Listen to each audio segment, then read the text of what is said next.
Bom, agora está confirmado. Quem recebe o Auxílio Brasil terá acesso a crédito consignado a partir do próprio benefício. De Brasília, Yasmin Costa. A partir do mês de setembro, os beneficiários do Auxílio Brasil terão acesso ao crédito consignado. A concessão dos empréstimos regulamentados em decreto do governo federal ainda receberá normas complementares para, de fato, começar a valer. A expectativa é que essas regras estejam prontas na próxima semana. Em entrevista no Palácio do Planalto, o ministro da Cidadania, Ronaldo Bento, confirmou o interesse demonstrado por instituições financeiras em fornecer o crédito aos beneficiários do Auxílio Brasil. Hoje já temos quase 17 instituições financeiras homologadas pelo Ministério da Cidadania, aptas à concessão do empréstimo consignado.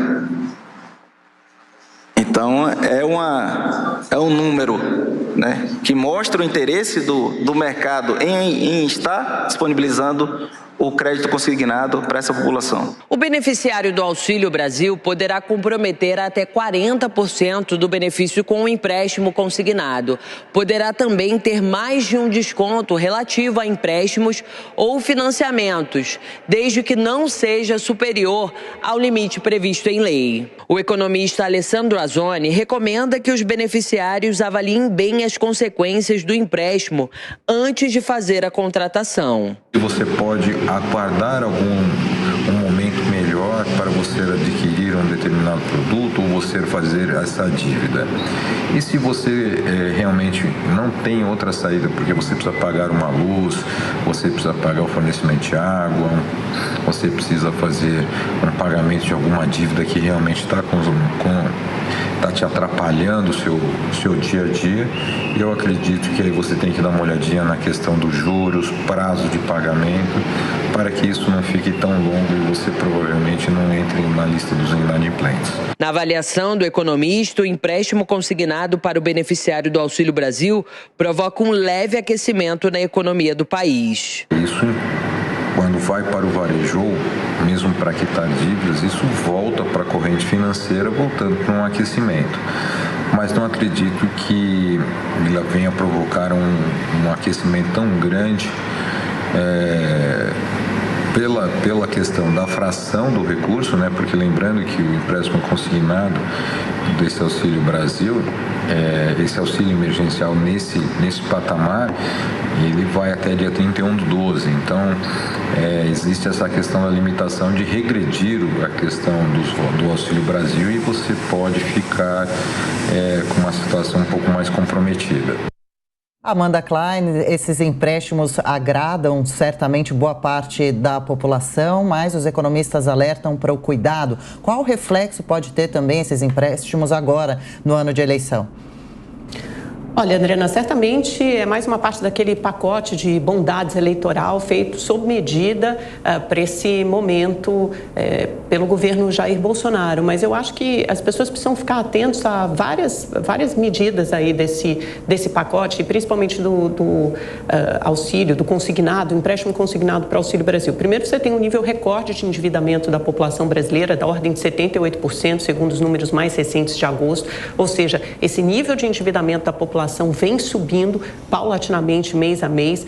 Outra coisa para ficar atento, você não sabe a taxa máxima desse empréstimo consignado, você pode comprometer 40% da renda de uma população que já é pobre, já é carente, ou seja, tem uma ausência de renda por definição, e você vai lá e compromete 40% do seu Auxílio Brasil, você pode se endividar ainda mais. E outro ponto a ficar atento é que alguns bancos, os maiores bancos do Brasil, como Itaú e Santander, por exemplo, se recusaram a participar dessa modalidade de empréstimo consignado para esse público, justamente por considerado vulnerável e achar que isso pode contribuir para uma avalanche de superendividamento. Ou seja, antes de pegar esse empréstimo consignado, é lógico que a população mais pobre tem todo o direito de tomar suas próprias decisões financeiras, mas é preciso ficar atento até que ponto você pode criar uma bola de neve, ou seja, comprometer 40% da sua renda com endividamento, sendo que aparentemente a gente não tem um teto aí dessa taxa de juros, como você tem para outras outros segmentos da população que pegam um empréstimo consignado, como aposentados ou funcionarismo público. Então, você pode comprometer uma parte relevante da sua renda e depois entrar aí para essa lista dos superendividados. É preciso ficar muito atento. Mota, essa modalidade deve ser vista mesmo com cautela? Toda dívida deve ser vista com cautela.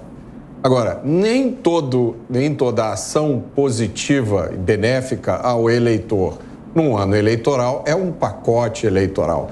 É preciso sempre prestar atenção no índice de endividamento. Toda dona de casa, todo trabalhador sabe isso. Se você tem uma dívida muito grande, aquilo ali acaba engolindo você. Mas é preciso a gente sempre lembrar o grande benefício do empréstimo consignado, que é a redução da taxa de juros. Muita gente que não tem acesso ao mercado formal de empréstimos, que não pode ir a um banco pegar o empréstimo, acaba pegando dinheiro com agiotas. Todo mundo conhece um ou dois casos desses. Eu conheço uma pessoa que pegou um empréstimo de R$5.000, depois o agiota estava cobrando R$15.000 de pagamento pelo empréstimo. Faz um cálculo aí dessa taxa de juros. Então, o grande benefício para quem tem dívidas ou precisa contrair dívidas é uma taxa de juros muito menor. É evidente, não se deve contrair dívidas para gastar com coisas que não são necessárias, para adquirir supérfluos. Mas isso a maioria das pessoas sabe, não precisa ser tutelada sobre isso. Diogo Schelp, o crédito tem um lado positivo, um negativo, é bom ficar atento àquele, começa a ser pago em setembro. Adriana, há vários especialistas, tanto em finanças pessoais, quanto especialistas em programas assistenciais como esses de transferência de renda, que dizem que essa modalidade de crédito consignado, essa autorização para conceder esse crédito consignado para as pessoas que estão recebendo o Auxílio Brasil e pode ser uma grande armadilha. É um grande presente para as empresas financeiras, porque elas têm um risco baixíssimo nesses empréstimos, já que, por ser consignado, o recurso sai direto, vai direto para o sistema financeiro, vai direto para o banco ou para a empresa que está fazendo o empréstimo, sequer passa pela pessoa, pelo beneficiário do auxílio, então não há um risco da pessoa não pagar e ainda assim elas podem praticar juros altíssimos em cima disso. Então, não há praticamente nenhum ônus para essas empresas financeiras, mas pode significar uma grande armadilha para as pessoas que estão numa situação ali de desespero e acabam aceitando taxas de juros altas, comprometendo aí uma parcela bastante significativa desse auxílio. Lembrando que se a taxa de juros for alta, significa que desses 40%, uma boa parcela é de fato juros. Então elas estão acaba que elas estão recebendo menos auxílio no fim das contas, né? E como a gente ouviu na explicação do especialista aí, isso promove um leve aquecimento da economia de imediato. Ou seja, é mais um mecanismo que o governo criou, não pensando no benefício das pessoas, mas pensando no benefício que isso vai ter para o impacto para a economia e, portanto, antes das eleições. Ou seja, tem um objetivo aí de ter um efeito eleitoral antecipado. Você joga para as pessoas um prejuízo, né, porque elas vão ter menos dinheiro nos meses após a eleição, porque elas vão estar com parte do pagamento delas comprometido e antecipa o benefício para a economia. Quer dizer, é realmente algo bastante preocupante e já que está autorizado, o que resta é alertar as pessoas de que elas têm que ficar muito atentas e pesquisar muito para conseguir taxas de juros realmente boas, porque elas têm que usar esse argumento. O risco para o banco é praticamente nulo.